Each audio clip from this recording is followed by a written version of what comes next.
Hello friends, welcome to and success academy. मेरे प्यारे छात्रों एवं मित्रों, मैं सतीश आप सभी का एक बार फिर से अपने इस YouTube चैनल पर स्वागत एवं अभिनंदन करता हूं।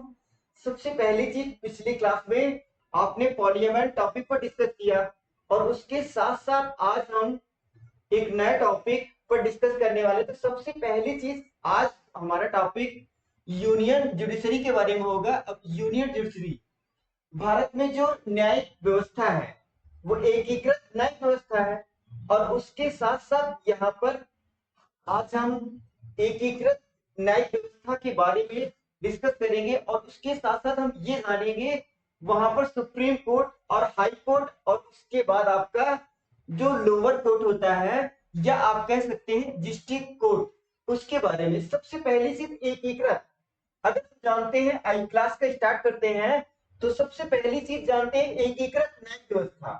अब एकीकृत न्यायिक व्यवस्था का मतलब होता है कि ऐसे इस तरीके से समझिए कि सबसे पहली चीज, अगर हम जानते हैं यहाँ पर आपका सुप्रीम कोर्ट होगा और उसके बाद आप हाई कोर्ट के बारे में बता सकते हैं और उसके बाद आप लोअर कोर्ट के बारे में कह सकते हैं या आप डिस्ट्रिक्ट कोर्ट के बारे में कह सकते हैं। तो सबसे पहली चीज, अगर हम जानते हैं कि भारत में जो न्यायिक व्यवस्था है एकीकृत न्यायिक व्यवस्था है और उसके साथ साथ अब यहाँ पर टॉप से लेकर के, यानी कहने का मतलब बॉटम से लेकर के टॉप तक, अगर किसी भी व्यक्ति को किसी भी प्रकार का न्याय मिलेगा, जो टॉप पर आपका सुप्रीम कोर्ट है वो क्या होगा, उसके डिसीजंस को क्या माना जाएगा, सर्वोपरि माना जाएगा। तो यहाँ पर कह सकते हैं कि सबसे पहले अगर भारत का कोई भी व्यक्ति या भारत का कोई भी नागरिक अगर आपका न्याय पाना चाहता है, कोई भी भारत का कोई भी नागरिक अगर न्याय पाना चाहता है तो वो सबसे पहली चीज कहाँ पे जाएगा, अपने डिस्ट्रिक्ट कोर्ट में जाएगा और उसके बाद आपका कहाँ पे जाएगा, हाई कोर्ट में जाएगा और उसके बाद आपका सुप्रीम कोर्ट जाएगा। यानी कहने का मतलब जो टॉप पर है, जो टॉप पर कोई भी डिसीजन होंगे तो उसके तहत क्या माना जाएगा, वही आपका उसको न्याय प्राप्त होगा। तो सबसे पहली चीज अगर हम डिस्कस करते हैं यहाँ पर, तो हम पढ़ेंगे यहाँ पर सुप्रीम कोर्ट के बारे में। तो सबसे पहली चीज आइए क्लास को स्टार्ट करते हैं। यहाँ पर हम जानेंगे सुप्रीम कोर्ट के बारे में।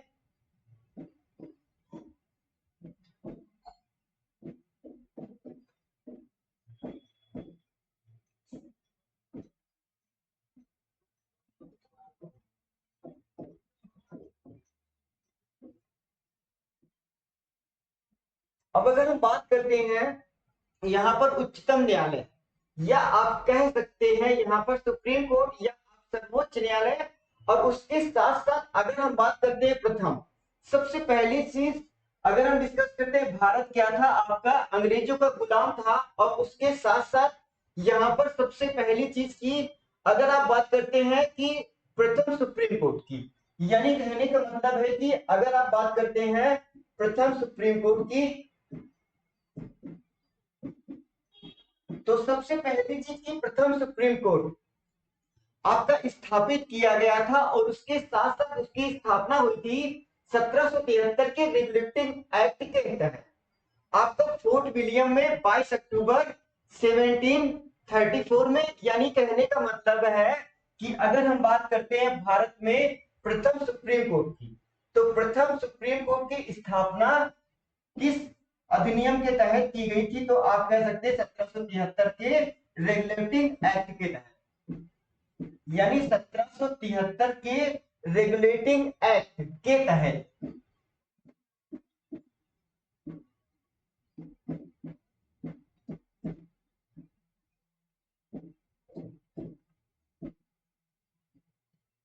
1773 के रेगुलेटिंग एक्ट के द्वारा आपकी स्थापित की गई थी। और वो अगर बात करते हैं यहाँ पर स्थापना कब की गई थी, तो स्थापना की गई थी 22 अक्टूबर 1774 में स्थापना की गई थी। अगर उसके साथ साथ अब अगर हम बात करते हैं यहाँ पर स्थापना कहां पर की गई थी, तो आपका फोर्ट विलियम में, फोर्ट विलियम के आपके कलकत्ता में की गई थी। यानी कहने का मतलब है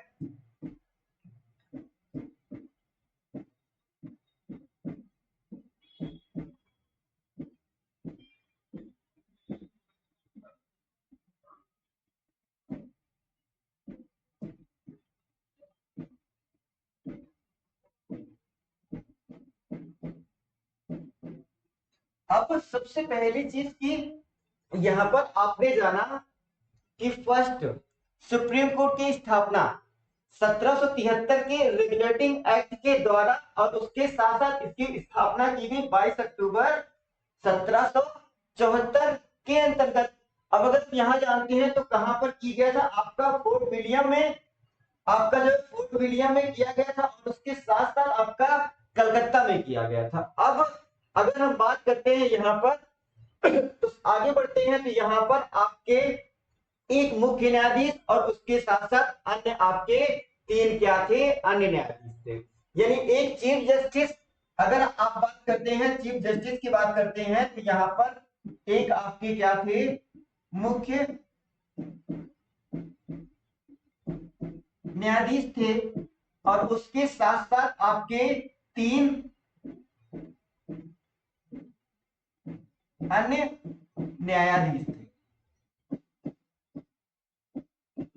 अब अगर हम बात करते हैं यहाँ पर प्रथम या मुख्य न्यायाधीश 1773 के रेगुलेटिंग एक्ट के द्वारा जो कलकत्ता में उच्चतम न्यायालय की स्थापना की गई थी, उसके आपके सबसे यानी प्रमुख मुख्य न्यायाधीश आपके कौन थे, वो आपके थे एलिजा एम्फे।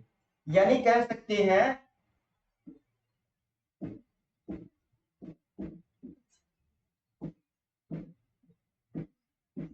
एलिजा एम्फे क्या थी, मुख्य न्यायाधीश। अब उसके साथ साथ अन्य न्यायाधीश थे।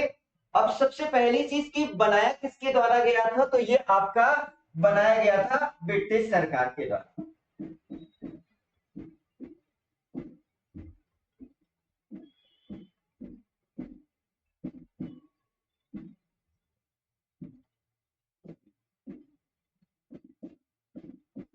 यानी ब्रिटिश सरकार के द्वारा आपका स्थापित किया गया।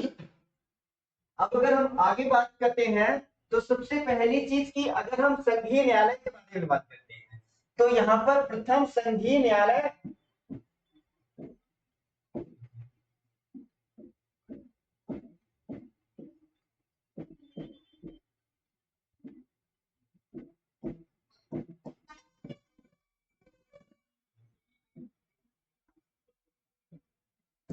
प्रथम आपका फेडरल कोर्ट यानी फर्स्ट फेडरल कोर्ट की बात करते हैं यहाँ पर।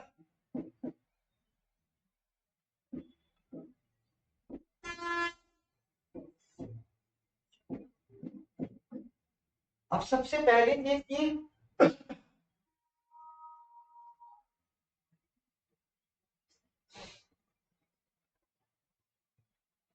अब देखिए यहाँ पर फेडरल कोर्ट अगर प्रथम संघीय न्यायालय की बात करेंगे तो प्रथम संघीय न्यायालय की स्थापना कब की गई थी, भारत शासन अधिनियम 1935 के तहत आपकी 1 अक्टूबर 1937 में इसकी स्थापना दिल्ली में की गई थी।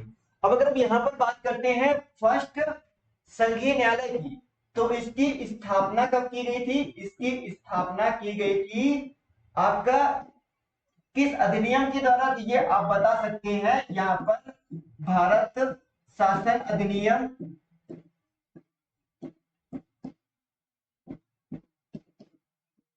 1935 के द्वारा।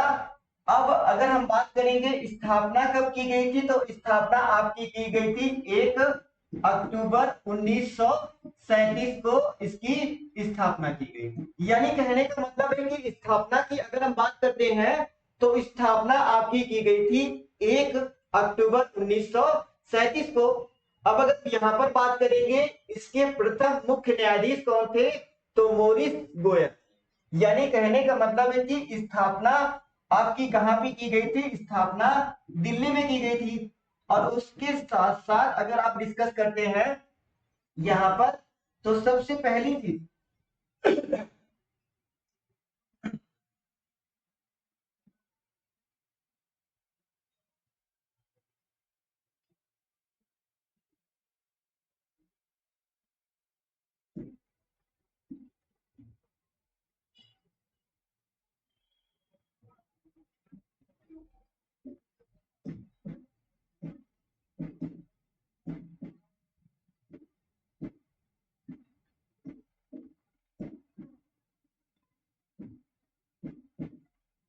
अगर प्रथम मुख्य न्यायाधीश की बात करते हैं तो प्रथम मुख्य न्यायाधीश कौन थे भैया? तो मोरिस गोयल थे।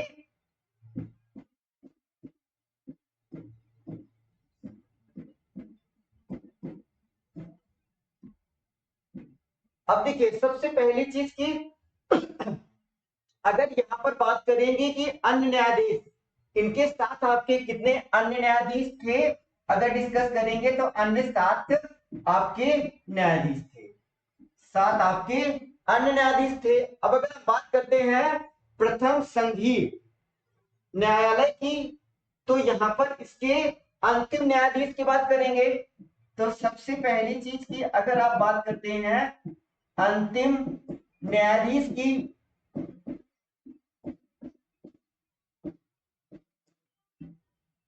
तो आप बता सकते हैं हीरालाल जे कानिया। अब सबसे पहली चीज की यहाँ पर 2 चीजें अगर हम बात करते हैं, यहाँ सबसे पहली चीज की प्रथम मुख्य न्यायाधीश, प्रथम मुख्य न्यायाधीश के बारे में अगर आपके कौन थे? मोरिस गोयल थे और उसके साथ साथ उसके अन्य 7 और आपके मेंबर्स थे। और उसके बाद अंतिम की बात करते हैं, अंतिम न्यायाधीश आपके कौन थे? हीरालाल जे कानिया या आप कह सकते हैं एच जे कानिया। और उसके साथ साथ अगर आप बात करते हैं यहाँ पर स्वतंत्र भारत के प्रथम न्यायाधीश भी आपके अभी मैं बताऊंगा उस पर डिस्कस करेंगे तो उसके भी न्यायाधीश प्रथम न्यायाधीश कौन थे? आपके एच जे कानिया या आपके हीरालाल जे कानिया। अब अगर बात करते हैं यहाँ पर आगे चलते हैं तो यहाँ पर स्वतंत्र भारत के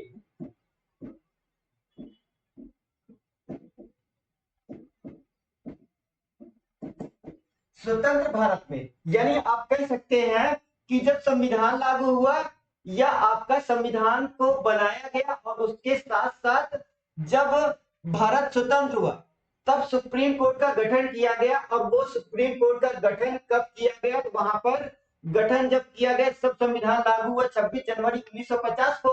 और उसके साथ साथ यहाँ पर आपका अगर हम बात करते हैं भारतीय संविधान में किस भाग में वर्णन किया गया? तो भाग 5 में वर्णन किया गया है। और उसके साथ साथ आर्टिकल्स की बात करते हैं तो आर्टिकल्स आपका आप क्या कहेंगे 124 में ये बताया गया कि भारत का एक क्या होगा? आपका सुप्रीम कोर्ट होगा।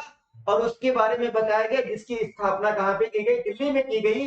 अब लेकिन उद्घाटन कब किया गया? 28 जनवरी 1950 को इसका उद्घाटन किया गया।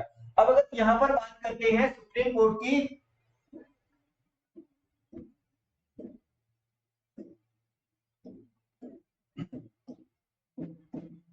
उच्चतम न्यायालय की बात करते हैं या आप कह सकते हैं सुप्रीम कोर्ट की बात करते हैं स्वतंत्र भारत का, अगर बात करते हैं सुप्रीम कोर्ट की आपकी स्थापना कब की गई थी? स्थापना किया गया था जब आपका संविधान लागू किया गया 26 जनवरी 1950 को। और उसके साथ साथ स्थापना कहां पर की गई थी? स्थापना की गई आपकी दिल्ली में स्थापना की गई। और उसके साथ साथ अगर हम बात करते हैं इसका उद्घाटन कब किया गया?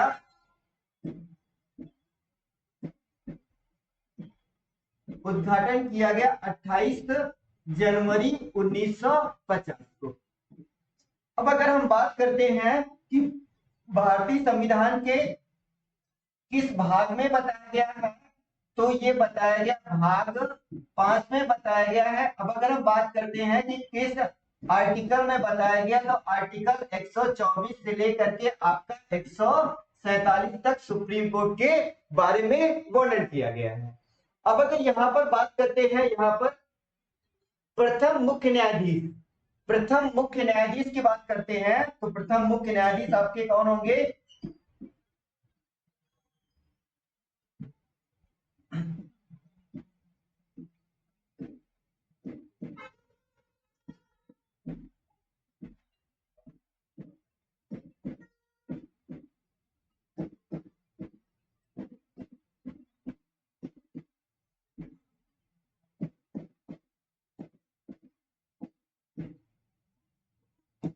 एच जे कानिया या आप कह सकते हैं हीरालाल जे कानिया।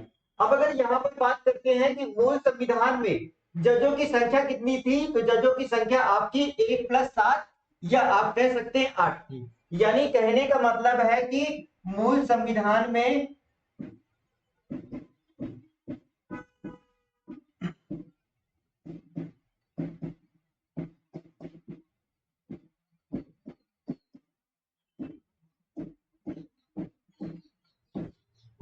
जजों की संख्या कितनी थी? 1+7 थी, या आप कह सकते हैं कुल जजों की संख्या कितनी थी? कुल जजों की संख्या 8 थी। अब यहां पर अगर हम बात करते हैं कि जजों की संख्या पे कब इंक्रीजमेंट किया गया, यानी सुप्रीम कोर्ट की जजों की संख्या में कब कब वृद्धि की गई, तो सबसे पहली चीज अगर यहां पर हम डिस्कस करते हैं तो सबसे पहले आपका जो है कब किया गया, यानी मूल संविधान को जब लागू किया गया था तब जजों की संख्या आपकी 8 थी, 1+7।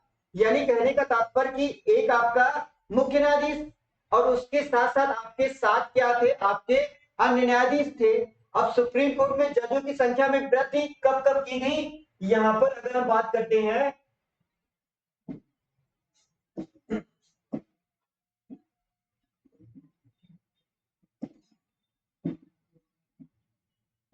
सुप्रीम कोर्ट में जजों की संख्या में वृद्धि,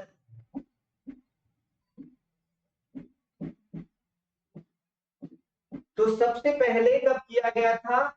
आफ्टर 1956 में। यानी कहने का मतलब है कि 1956 में जजों की संख्या को 1+7 से बढ़ा करके आपका क्या कर दिया गया? 1+10 कर दिया गया। यानी कहने का मतलब है कि 1+10 कर दिया गया। अगर आप बात करते हैं कुल की, तो कुल आपकी कितनी कर दी? 11 कर दी गई। और उसके बाद फिर से 1960 में क्या कर दिया गया? आपका 14 कर दिया गया। यानी कहने का मतलब है कि आगे आपका कब किया गया? 1960 में संख्या बढ़ा करके 1 प्लस आपका 13 कर दिया गया, या आप कह सकते हैं 14 कर दिया गया। और उसके बाद 1978 में आपका क्या किया गया? 78 में जजों की संख्या में वृद्धि करके 14 से आपका 18 किया गया। यानी कहने का मतलब 1+17 कर दिया गया। यानी जजों की संख्या की टोटल इंक्रीजमेंट आपकी क्या हो गई? 18 हो गई।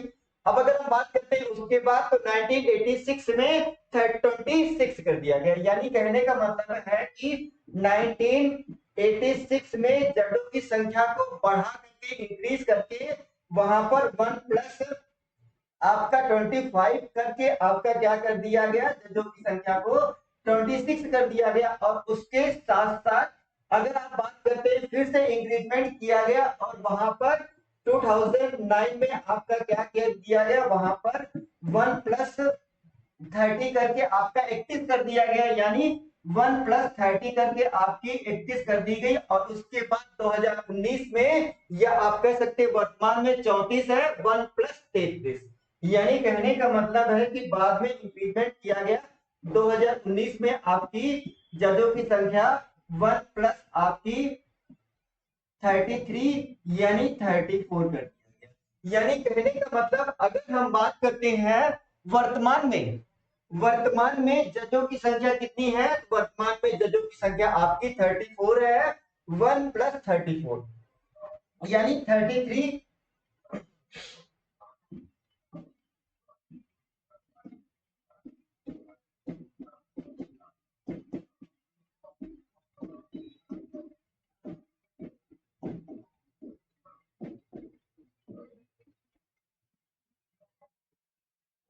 अगर हम बात करते हैं वर्तमान में, तो वर्तमान में जजों की संख्या आपकी क्या हो जाएगी? वहां पर 34 हो जाएगी, 1+33।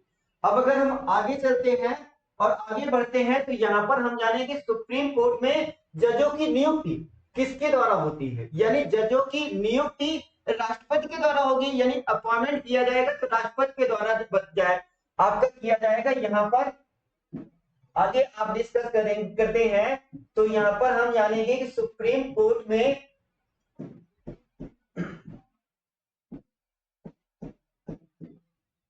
जजों की नियुक्ति,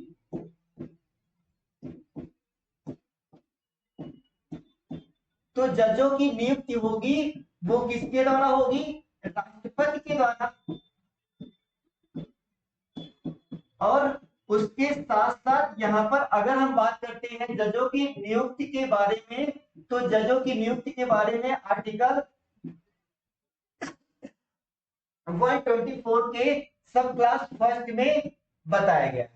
अब अगर हम बात करेंगे यहाँ पर सुप्रीम कोर्ट के न्यायाधीशों की योग्यता के बारे में, तो सबसे पहली चीज की अगर आगे चलते हैं तो यहाँ पर सबसे पहली चीज की सुप्रीम कोर्ट में जजों की योग्यता क्या होनी चाहिए।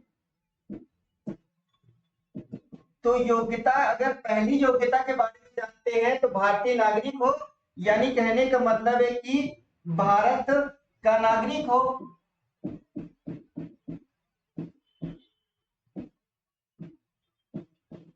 और दूसरी योग्यता के बारे में जानते हैं तो वो आपका क्या होना चाहिए, 5 वर्षों तक आपका हाई कोर्ट में अधिवक्ता रह चुका हो, या आपका सॉरी वहां पर 5 वर्ष तक हाई कोर्ट में जज रह चुका हो, यानी 5 वर्षों तक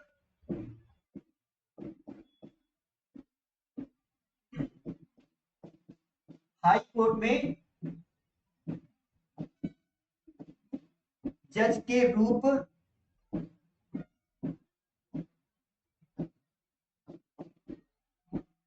रह चुका हो, या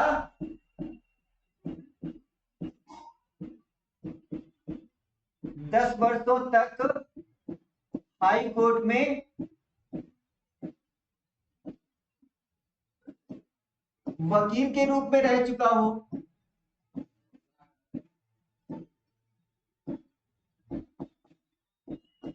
यहाँ पर एक और क्वालिफिकेशन है कि राष्ट्रपति की नजरों में कानून का ज्ञाता हो, यानी अब आप यह कह सकते हैं कि राष्ट्रपति की दृष्टि से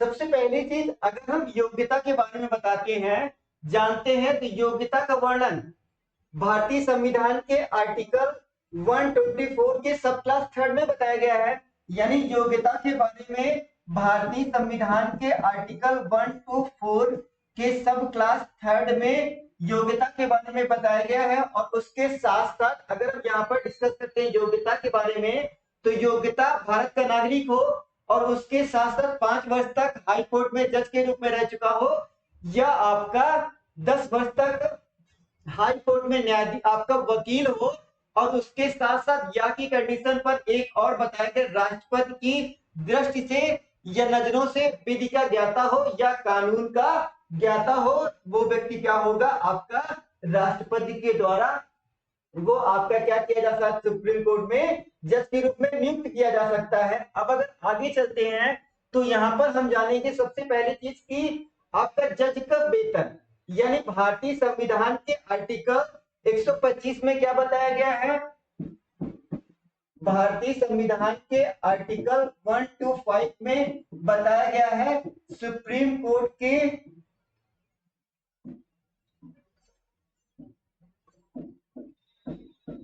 जजों का वेतन बताया गया, वेतन के बारे में बताया गया, या आप कह सकते हैं सैलरी के बारे में बताया गया। तो सुप्रीम कोर्ट के जो मुख्य न्यायाधीश होंगे, कहने का मतलब है कि जो सुप्रीम कोर्ट के आपके जो चीफ जस्टिस ऑफ इंडिया, या आपको कह सकते हैं मुख्य न्यायाधीश,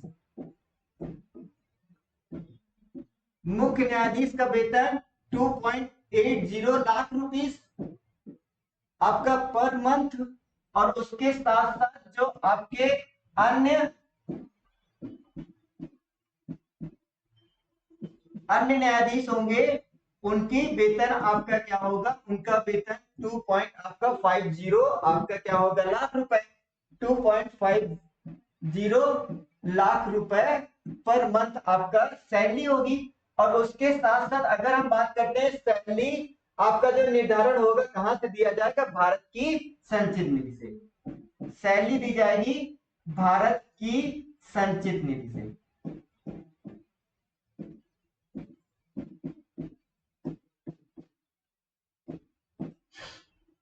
अब यहाँ पर आपका बताया गया जजों के वेतन के बारे में बताया गया, आर्टिकल 125 में बताया गया है।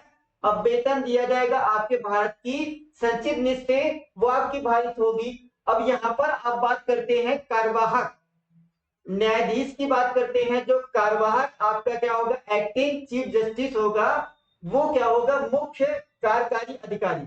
या आप कर सकते हैं कि भारतीय संविधान के आर्टिकल 126 में बताया गया है, भारतीय संविधान के आर्टिकल 126 में बताया गया है कार्यवाहक सुप्रीम कोर्ट में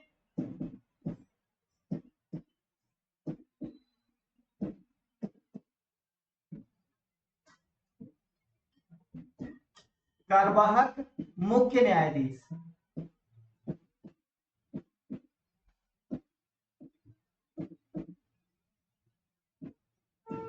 अगर हम बात करते हैं कार्यवाहक मुख्य न्यायाधीश की नियुक्ति आपका किसके द्वारा, राष्ट्रपति के द्वारा होगी। और उसके साथ साथ यहाँ पर किसके द्वारा होगी, तो ये आप कह सकते हैं कि राष्ट्रपति के द्वारा।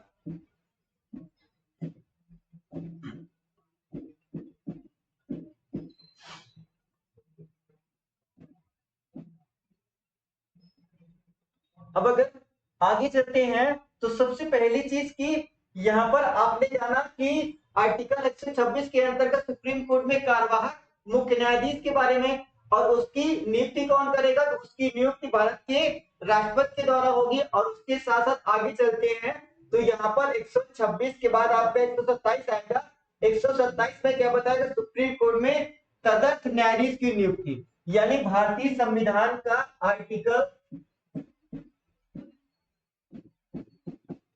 127 क्या कहता है, सुप्रीम कोर्ट में तदर्थ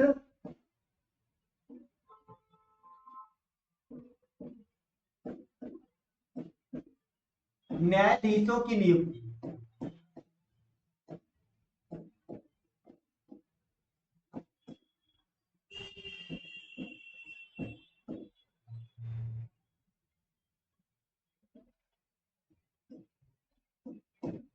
अब सबसे पहली चीज अगर हम जानते हैं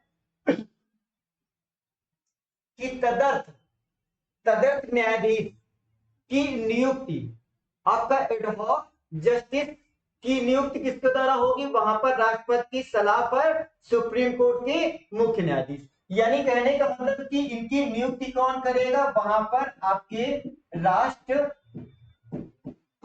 की सलाह पर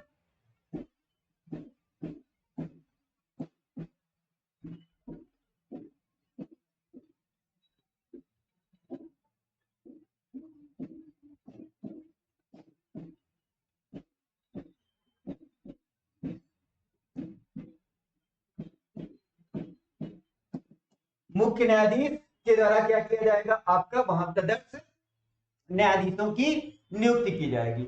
अब सबसे पहली चीज अगर हम बात करते हैं तदर्थ न्यायाधीशों की नियुक्ति क्यों की जाती है, यानी उसका कारण क्या होता है, सुप्रीम कोर्ट के बैठक के लिए। यानी जब गणपूर्ति पूरी ना होगी, यानी कोरम आपका पूर्ण नहीं होगा, तब क्या किया जाएगा, सुप्रीम कोर्ट में तदर्थ न्यायाधीशों की नियुक्ति की जाएगी। यहां पर अगर हम बात करते हैं कारण की, तो कारण क्या होगा सुप्रीम कोर्ट में तदर्थ न्यायाधीशों की नियुक्ति के लिए, जब सुप्रीम कोर्ट में गणपूर्ति ना हो। यानी कह सकते हैं जब सुप्रीम कोर्ट में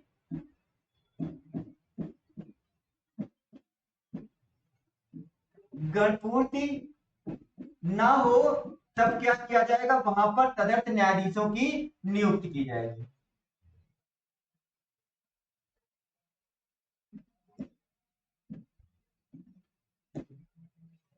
अब और उसके साथ साथ यहाँ पर अब क्यों किया जाता है, सुप्रीम कोर्ट में बैठक के लिए, सुप्रीम कोर्ट में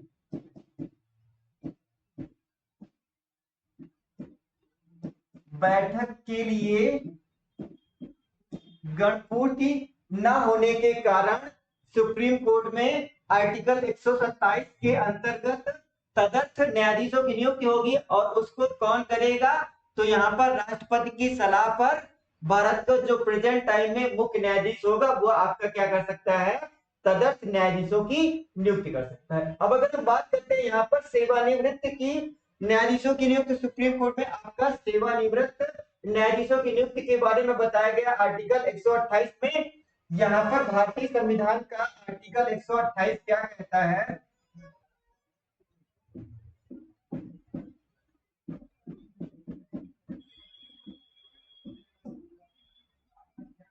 सुप्रीम कोर्ट में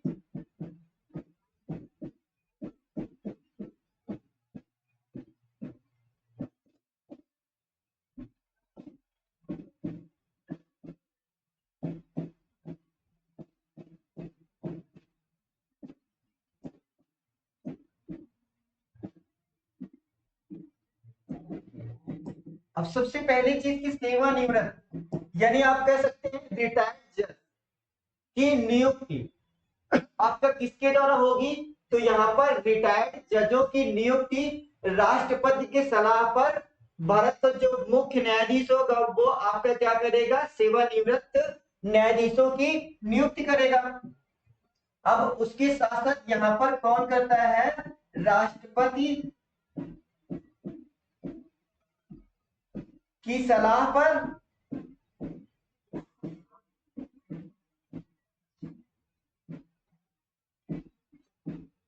मुख्य न्यायाधीश द्वारा क्या किया जाता है, सेवानिवृत्त न्यायाधीशों की नियुक्ति की जाती है। किस आर्टिकल के तहत की जाती है, तो आप बता सकते हैं आर्टिकल 128 के तहत सेवानिवृत्त न्यायाधीशों की नियुक्ति किसके द्वारा होगी, तो आप बताएंगे कि राष्ट्रपति के द्वारा, आपकी राष्ट्रपति की सलाह पर सुप्रीम कोर्ट के मुख्य न्यायाधीश के द्वारा आपका क्या किया जाएगा, सेवानिवृत्त न्यायाधीशों की नियुक्ति की जाएगी।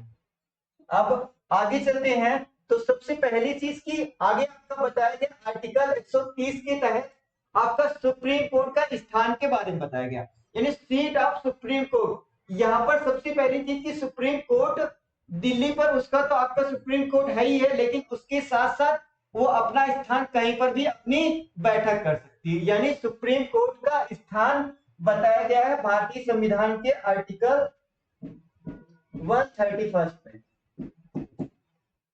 131 में बताया गया है सुप्रीम कोर्ट का स्थान। अब सबसे पहली चीज की स्थान के बारे में आपका बताया गया है भारतीय संविधान के आर्टिकल 130 में बताया गया है सुप्रीम कोर्ट का स्थान कहाँ होगा, या आप कह सकते हैं सीट ऑफ सुप्रीम कोर्ट। अब सबसे पहली चीज अगर हम जानते हैं सुप्रीम कोर्ट का स्थान, तो बैठक कहाँ कहाँ करेगा ये डिसाइड कर सकता है। सबसे पहली चीज की सुप्रीम कोर्ट बैठक अपनी कहाँ कहाँ पर कर सकता है,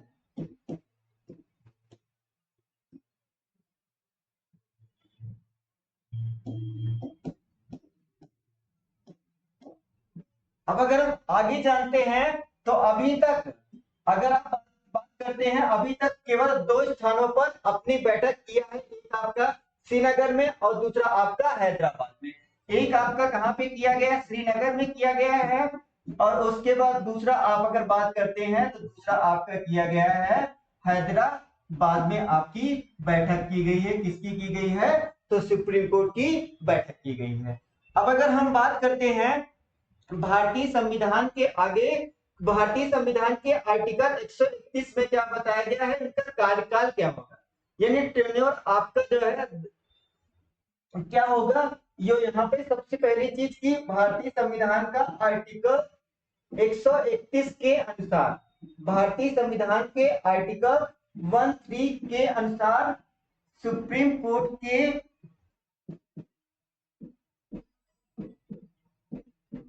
न्यायाधीशों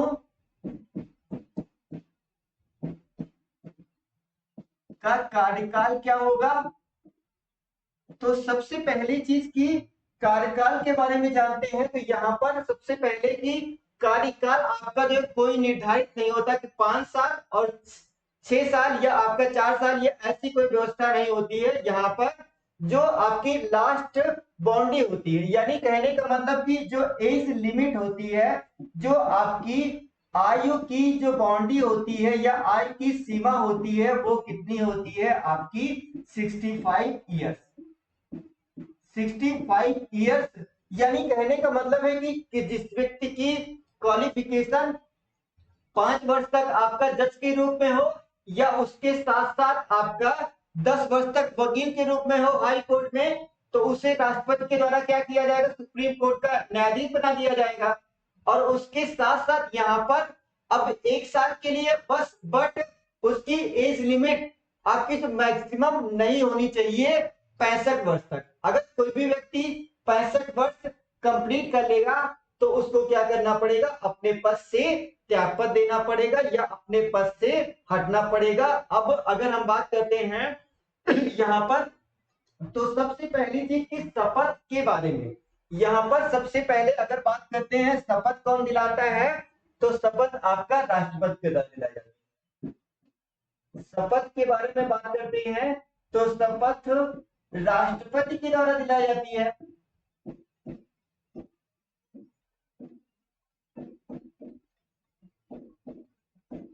अब अगर हम आगे बात करते हैं यहाँ पर, तो सबसे पहली चीज की, अगर आर्टिकल 124 के 4 में आपका बताया गया कि पद से हटाए, आपका न्यायाधीश को पद से किस प्रकार के से हटाया जाता है, तो एक आपका जो है साबित कदाचार के आधार पर, या आप कह सकते हैं आपकी असमर्थता के आधार पर सुप्रीम कोर्ट के न्यायाधीश को उनके पद से हटाया जा सकता है। तो सबसे पहली चीज की भारतीय संविधान का आर्टिकल 124 का सब क्लास 4 क्या कहता है, सुप्रीम कोर्ट के न्यायाधीश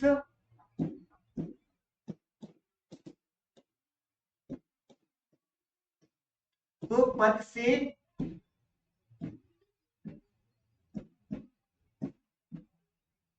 पद से आपका क्या किया जा सकता है, जो है हटाया जा सकता है।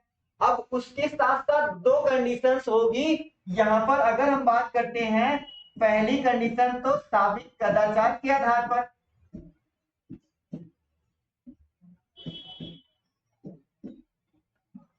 और अगर बात करते हैं यहाँ पर दूसरी कंडीशन, तो आपकी असमर्थता के आधार पर, या आप कह सकते हैं वहां पर इनकैपेसिटी के आधार पर।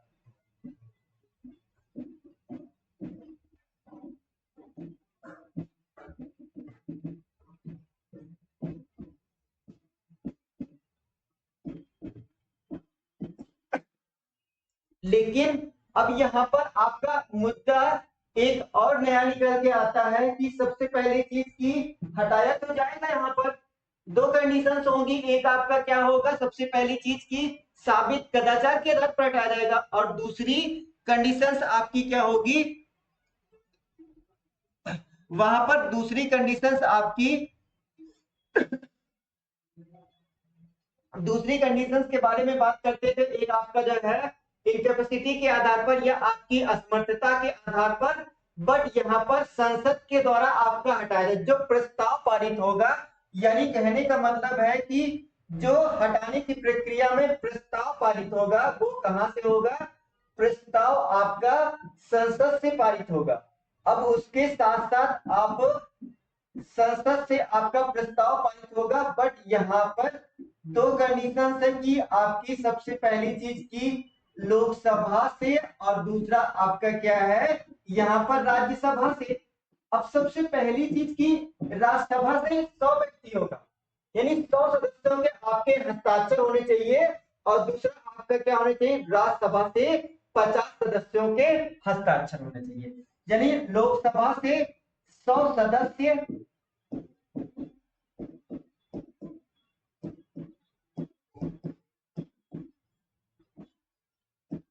हस्ताक्षर होने चाहिए, और उसके साथ साथ अगर हम बात करते हैं यहाँ पर राज्यसभा से, तो राज्यसभा से 50 सदस्यों के हस्ताक्षर होने चाहिए।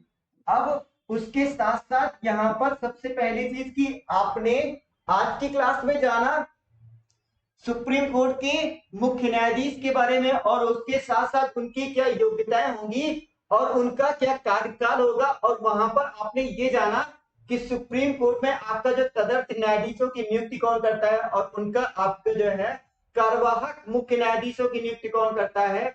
और उसके साथ साथ यहाँ पर आपने जाना कि प्रथम आपकी संघीय न्यायालय क्या होता है और उसके साथ साथ आपने फर्स्ट सुप्रीम कोर्ट के बारे में जाना और उसके साथ साथ आपने पद से सुप्रीम कोर्ट के न्यायाधीश को हटाया किस तरीके से जाता है। तो आज की क्लास यही तक। अगले टॉपिक में हम जानेंगे वहां पर कि संघ की जो सुप्रीम कोर्ट का न्यायालय है, जो सुप्रीम कोर्ट है, उसके क्या क्षेत्राधिकार हैं उसके बारे में डिस्कस करेंगे। तब तक के लिए आज की क्लास को यहीं पर समाप्त करते हैं। जय हिंद साथियों।